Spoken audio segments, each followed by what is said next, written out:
Hello, everyone. Welcome to UMD Media.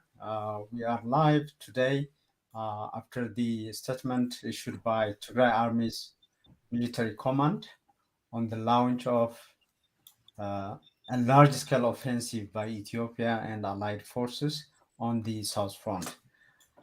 I have Professor Shetel Trombol to comment on these developments and the runner-up to this and what this would mean to Ethiopia, to Tigray, and the Horn of Africa in general. Thank you for making this time, Professor Shetel. Thank you, Gitacho. Pleasure to be with you again. So today at 5 a.m. Wednesday local time, Wednesday, August 24th, the statement said the offensive started on a number of places named Jober, Janora, and other places. And this is the southern Tigray front.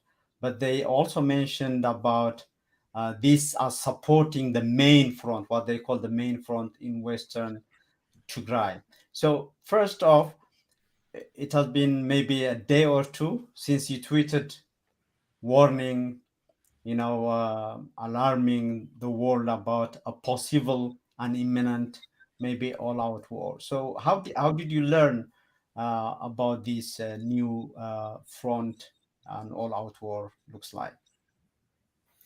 Well, we have received information over the last week or so, 6 days, about troops deployment along the borders of Tigray, but particularly in the south, on the Raya front. Both the ENDF forces, but also Amhara Special Regional Forces and Amhara militia has been moved towards the border at Raya. At the same time, and these have been kind of multiple sources reporting this over the last few days. We have seen also, of course, the provocations a couple of weeks ago when it comes to the so-called reported artillery attack in Western Tigray from ENDF against Tigrayan held positions, and also a strengthening of the military capacity, so to say, in occupied Western Tigray.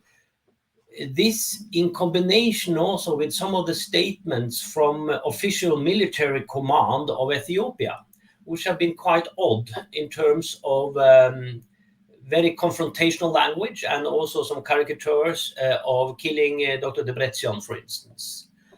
And as we have seen that in reflections of the failed AU mediation efforts and the Tigray government's statements on President Obasanjo's failure to lead such mediation. And obviously the stalled mediation also needs to be taken into consideration here. So it was a number of factors which made me take the step to issue a tweet warning about a new military offensive is in the making, so to say, from the Ethiopian Federal Forces side against Tigray. So it shouldn't come as a big surprise as such, and certainly not for the international community and the special envoys. They should have been aware of this. Possibly they were, I don't know. But also the kind of appeasing statements over the last couple of months, 3 months, from the international community sides, appeasing statements towards the Ethiopian federal government hasn't helped in preventing or deterring the relaunch of a military strategy, of a military offensive against Tigray. Yes, and so the statement said it started at 5 a.m. local time, and it was read on Tigray television at around 7 a.m., I would say. But have we heard anything so far from the Ethiopian side? If we are to compare it with November 4, 2020, where the Prime Minister went out to announce that, Anything that we have seen from the Ethiopian side? So far, I haven't seen any official statements from the Ethiopian federal government about the new military confrontation. So we need to factor that in. I have received collaborative information from internationals in the area, also confirming that a military offensive is ongoing. But officially from Ethiopia, I haven't seen any statements. I haven't been checking the last hour or so because I've been on the road, so it might have been appearing more recently. But I think it is worth, as you started with, Getachew, to say that from the Tigray military command, who issued this statement early this morning, claiming that the offensive launched now on the southern front in the area of Rayo, trying to possibly recapture Alamata and other territories in the south, is interpreted in Mekele as a diverting offensive, where they are expecting the main offensive to come from the west and southwest, from occupied Tigrayan territories in western Tigray, but also possibly then from the Gondar area as such. So we have to wait and see if it evolves in that manner, or if this is a more short-term clash, as we experienced early in August when it comes to the artillery attack in western Tigray. It's still a very much evolving situation, and again, we need more reliable information from the ground to interpret the way forward. Obviously, also to add one element here, an element of what will the Tigray regional government do as a reaction to this military offensive. Yes, of course, right now they are, as the statement from the military command says, they are defending their positions in southern Tigray. But we also know when an escalation like this is happening, counter-offensives are also usually launched in order to divert forces, in order to try to hit back where enemy forces are weaker. So I think we should be looking out also for possible strategies from Tigray in that regard. What will they do? Will they only be in defensive positions, or will they also start counteroffensives, for instance? This, of course, also depends upon the reactions from the international community, from AU, US, EU, and UN on the situation. If we see only statements of concern, which is usual, and no, and not more a direct pressure on Abiy Ahmed and the federal government.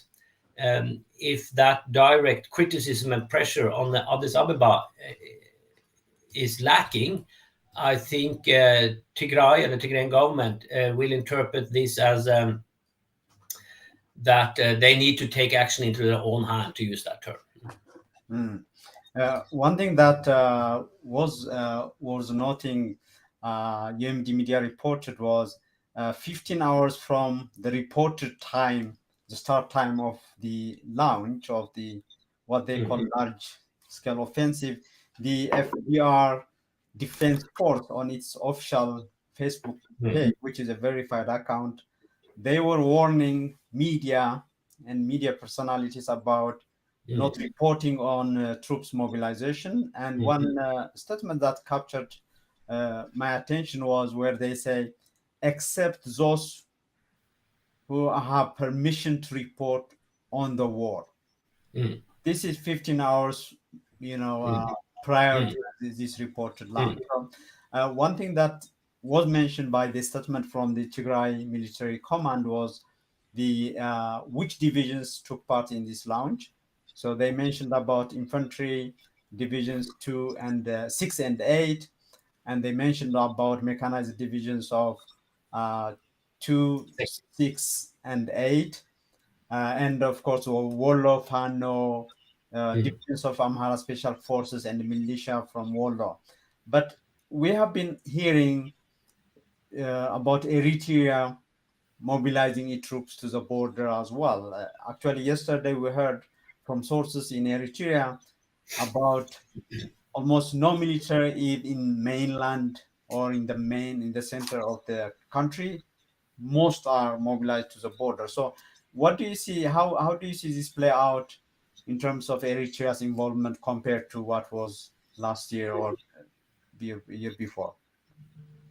Yes, I think the statement you're referring to from the Federal Defense Headquarters about the media blackout, which is, which was also very much a signal that a coming offensive will be launched, because a similar offensive was issued last time, so to say, before they started a military offensive. So that's a clear indication, a warning flag, which also was picked up in this regard.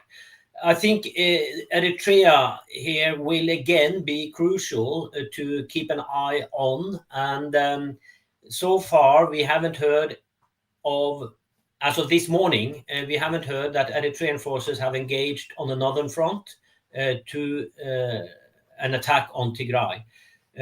But if we see the launch of a military offensive from the western front, it is plausible that Eritrean forces also will be involved in that. And then again, if we do see a continuation of an offensive in the south and west, possibly also engaging east with the Afar border, there are reports of troop movements in Afar too.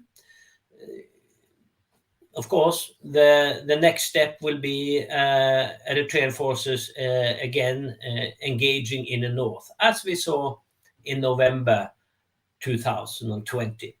So it is still too early to say if this is the precursor of a new major war on Tigray, or if it is only kind of testing their reactions, only kind of intimidating strategy to push the Tigrayan regional government to make concessions in a negotiation process, for instance, which is also a standard procedure in these kind of contested political negotiations, which we try to put in place. So we have to wait and see if it is a build-up, if it is the first step of a major forefront offensive. And one of the key issues there, obviously, is to follow the Eritrean troop movements and the Eritrean deployments along the border in the north, and how they are maneuvering also in Western Tigray, occupied Western Tigray. We have seen over the last couple of months reports that Eritrea and Eritrean leadership is in a very strong communication with the Amhara regional state leadership. So we have seen a kind of a tilting, at least the intelligence we are privy to, that instead of communicating very closely with Addis Ababa, they are communicating more closely with Bahir Dar over the last couple of months. Possibly, more reliant upon that alliance, also because the partly falling out between Abiy and Isaias, possibly. But as the information we do have now from the Tigrayan military command, it has not been fully collaborated from independent sources or the Ethiopian government. We need to take that modification. Indicates ENDF forces, official federal military forces, Amhara regional special forces, Amhara militia, local militia, and in addition, as you say, Fano. All these forces are engaged in the current offensive. So far, the Tigrayan regional government has not said, at least I haven't seen it, that Eritrean forces are engaging. Yeah, on the reaction of the international community, I mean, this is happening maybe a few weeks after the US, European Union, and the UN envoys were in the capitals of Tigray, Magala, and Addis Ababa as well.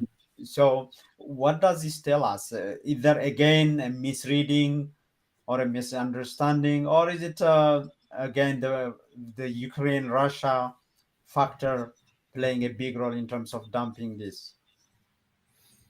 I think it is several. There are several factors explaining this, and one thing obviously is that one shouldn't blame the mediators for the outbreak of war. That's the parties' responsibilities. But we have seen, I'm not talking especially about the three special envoys as such. Well, Obasanjo has been positioned, to use that term, from the very start. But the US and the EU envoys have not, in my view. But we have seen statements from EU capitals, European countries and ambassadors, and also the US State Department that indicates, at least to me, that they are not fully aware of the situation in Ethiopia, that they don't really understand the dynamics in Ethiopia, and that they are way too naive in interpreting Abiy Ahmed and in interpreting the federal government and interpreting the multiple forces, political forces in Ethiopia, that they kind of trust the information they receive from Addis Ababa without really doing due diligence and without having the necessary competence and expertise and knowledge about Ethiopian history, politics, culture, you name it. So I think that is worrying. The envoys, since AU is so-called in the lead, the US and EU envoy has to play a more careful role. And we have seen how US and Kenyatta of Kenya tried to push alternative approach, to use that term, which have been shut down and have been averted by Addis Ababa. So one thing we see today, if this military offensive launched this morning is continuing into the big scale war again, well, we can say with clarity that the mediation has fully failed, that the mediators have been partly fooled by Addis Ababa's approach. Several of us have warned that Addis Ababa is buying time more than actually dedicating itself to a genuine negotiation, buying time in order to recruit, retrain, purchase, to restock their military forces, as we have seen over the last months. It's to now engage anew again into mediation efforts. Well, one has to go back to square one, in my view. Possibly also reassessing the whole framework of the mediators, that you need to rethink their approach, because the approach they have taken so far over the last 2 years has failed. But again, I'm not blaming the mediators here. They are not responsible for the outbreak of war, but the international community is responsible for not willing to invest and not willing to really understand the complexities of the Ethiopian political dynamics of today. And we have seen that many of these actors involved in the mediation efforts, also many of the governments involved, takes a position of plausible deniability, as it is called in the diplomatic language, that they don't want to know, because then they need to take action. So it's better to have the plausible deniability. I'm sure you will see statements coming out the next 2 days or today that, oh, we didn't know. Oh, this was quite a surprise. We thought, we had a good track on the mediation and so forth. And that's a position most governments would like to take, because then they cannot be blamed on anything. So plausible deniability is extremely important for international actors in processes like this. On the information that you're sharing with us in terms of Addis Ababa was buying time to get ready for another war or offensive, there is actually the Prime Minister's advisor, Social Affairs Advisor Daniel Kibrat, who was responding to people who are asking them why stop the war. He said, quote, when you stop cutting trees for the sake of sharpening the axe, some trees might think, the cutting is over. This is what he said then. So obviously they were clear about what they wanted to say. But as recent as yesterday, during the Ashandiye celebration, the Amhara regional state president was in Sokota area, which is close to Tigray border.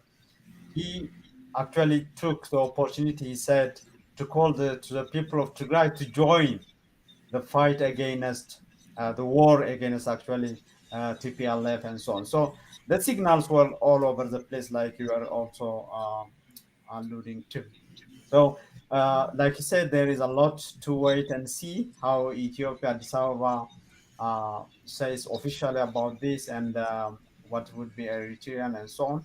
So, what would be your advice if you are again to advise, the international community in terms of uh, how to avoid yet another all out of war, even if the siege was there, but the war, at least after the humanitarian truce, people were hoping it will not come at this level.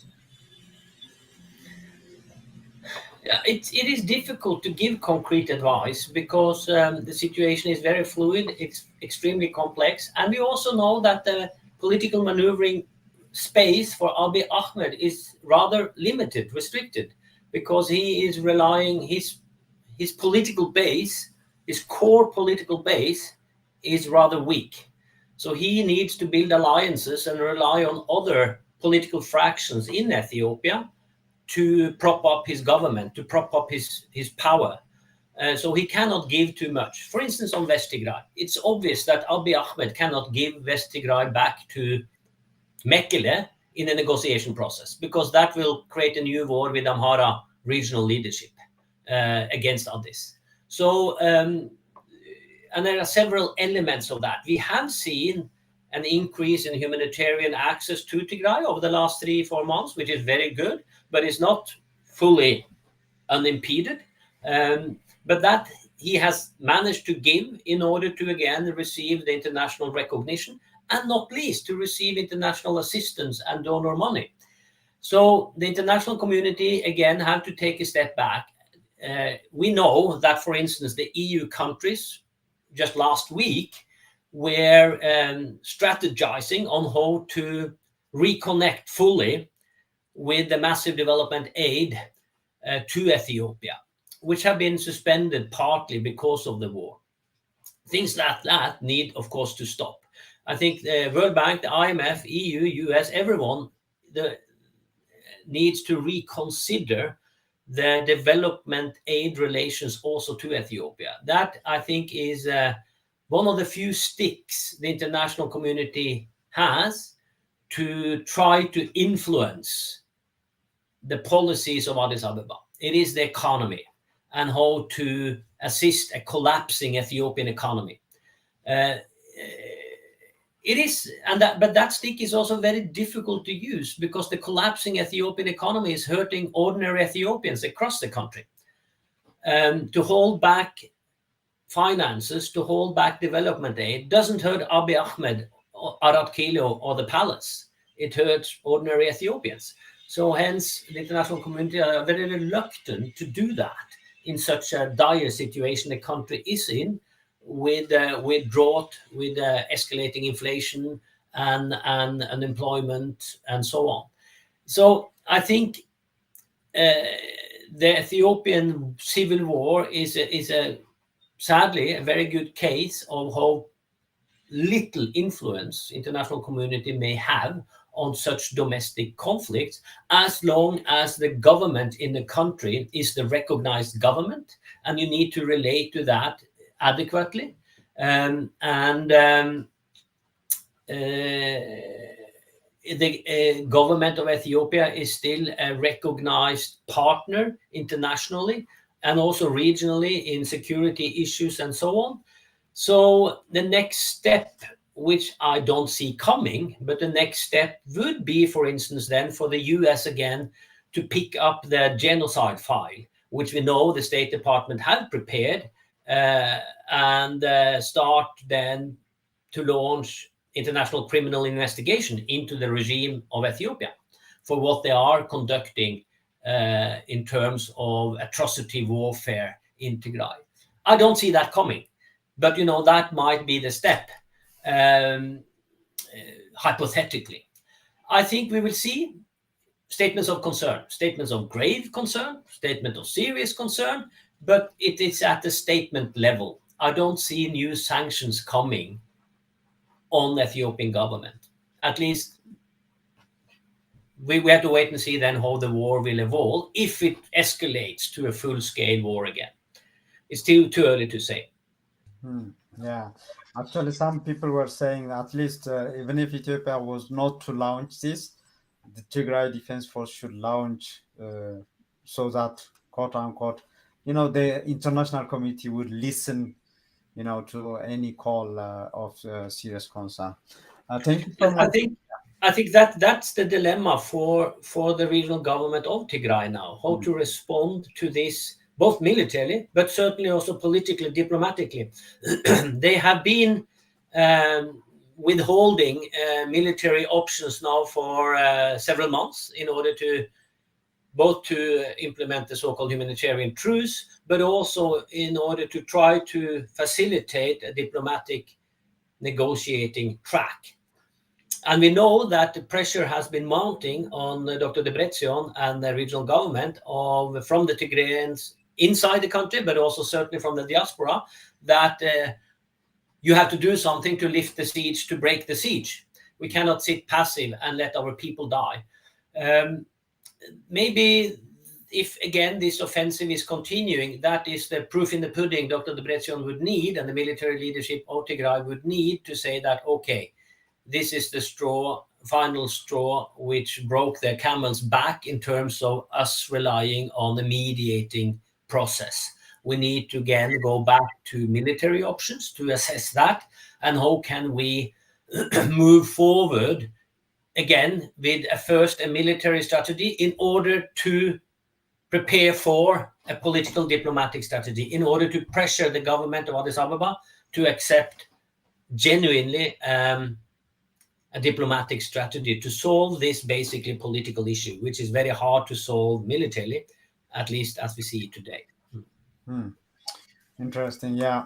Thank you so much for your time. And as this unfolds and as we learn more, we will definitely need your insight as usual. And for your time today, thank you from here. Thank you, Gitacho. We have been following our quick analysis with Professor Kjetil Tromvold from Norway, Oslo, who is the Professor of Conflict, Peace, Resolution in the Horn of Africa. And we learned today, just hours ago, that the statement issued by the Tigray Army's military command mentioned about 5 a.m.